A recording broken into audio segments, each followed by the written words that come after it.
half a century since his troops helped land heavy blows on key U.S. bases in Saigon, Bay Sun still carries the guilt of not being able to find his dead comrades.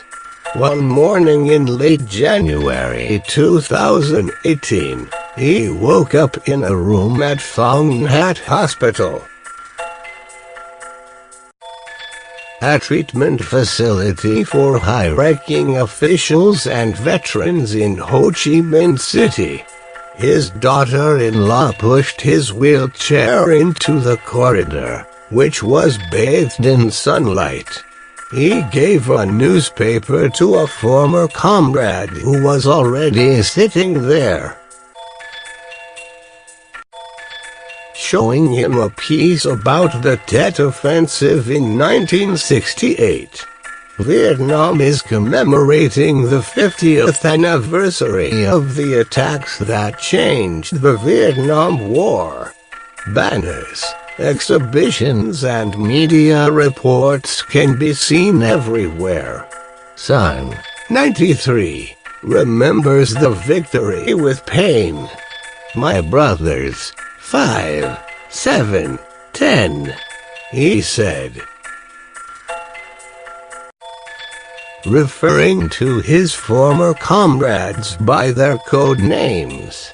For confidentiality reasons, he only knew them by these names, and they fought wearing masks to hide their faces too.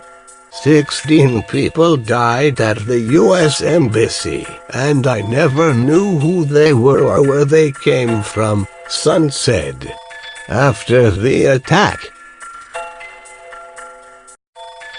I tried to look for their remains, but I could not find them.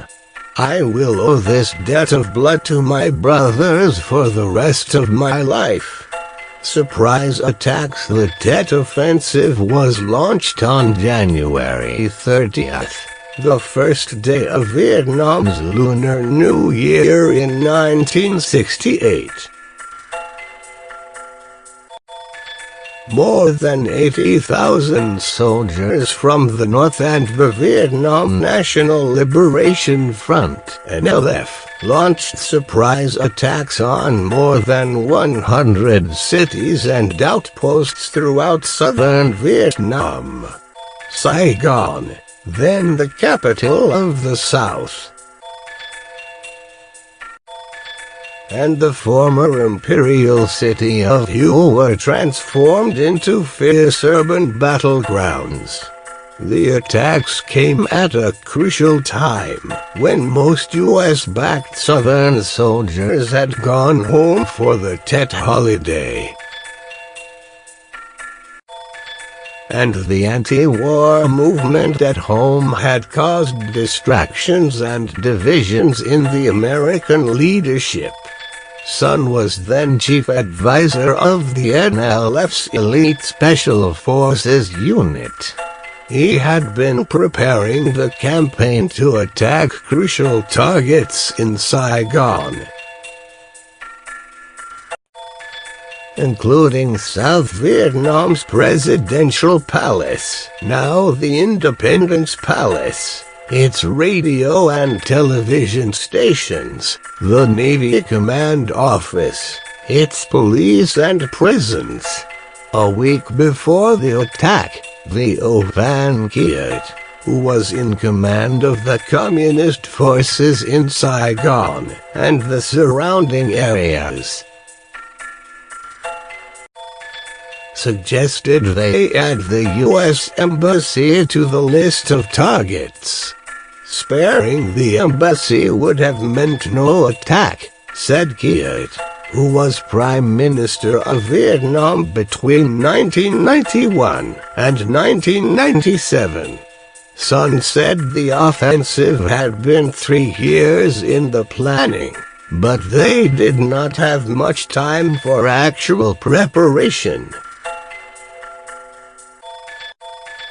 The U.S. forces were hundreds of times bigger than Vietnam in terms of financial backing, personnel and technology. He personally took 16 young soldiers to the city center 3 days before Tet, and they were all eager and ready to fight, even if it kills us. On Lunar New Year's Eve, nearly half of the South Vietnam forces were off duty, but there were still many patrolling the streets. On the evening of the first day of Tet, the order was delivered. At 2 a.m. on the second day of Tet, a battalion fired 8 mortars at Thong Nhat Airport, signaling the start of the attacks. The 16-strong team from the Special Forces Unit entered the U.S. Embassy, firing rifles and killing 2 American guards. They blasted through a wall using explosives and marched on inside. The U.S. sent more troops and a helicopter to fight back. After 6 hours, 15 members of the unit had been killed, while the other was arrested. Among the casualties was Vin, a 17-year-old boy who had planned to return home to get married.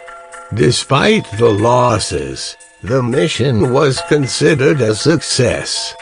Gunfire was heard at other major American offices in Saigon, and similar attacks were launched in major towns across the southern region. The Saigon regime later reported 371 soldiers were killed in the attacks between January 30th and February 4th, 1968. It said 23 others were missing. 997 were injured, and 1,041 weapons were lost. The NLF Special Forces Unit also lost 67 soldiers minus 41 killed and the others arrested. The battalion that attacked Thong Nhat Airport lost at least 380 fighters, and the remains of more than half of them have not been found. Bui Hong Ha, an artillery veteran, said that it was painful to leave his dead comrades behind and not be able to even bury them. There's no winners or losers in a war. We all lost, I said. Sun shared his mixed feelings. Although he said the attacks were something they had to do to have a political impact, and that they did. Historians see the Tet Offensive as a major turning point in the Vietnam War, which forced the U.S. to change its strategy from defeating the North to finding a way to withdraw. James Wilbanks, director of the Department of Military History at the U.S. Army Command, and an officer who served in Vietnam, said the attacks had a strong impact on the American public. They were shocked and lost confidence in President Lyndon B. Johnson, who then replaced his defense secretary and fired William Westmoreland, the commander of the U.S. forces during the Vietnam War. On March 31, 1968, he announced he would not be seeking a second term in office, and suspended bombings in North Vietnam. In May 1968, Johnson sat down to negotiate with Hanoi in Paris. The U.S. withdrawal caused widespread conflict and depression among the Saigon forces. After the Paris Peace Accords were signed in 1973, the U.S. withdrew all its forces, paving the way for the assault in spring of 1975 and the end of the Vietnam War. The video is sponsored by Cntronic.com.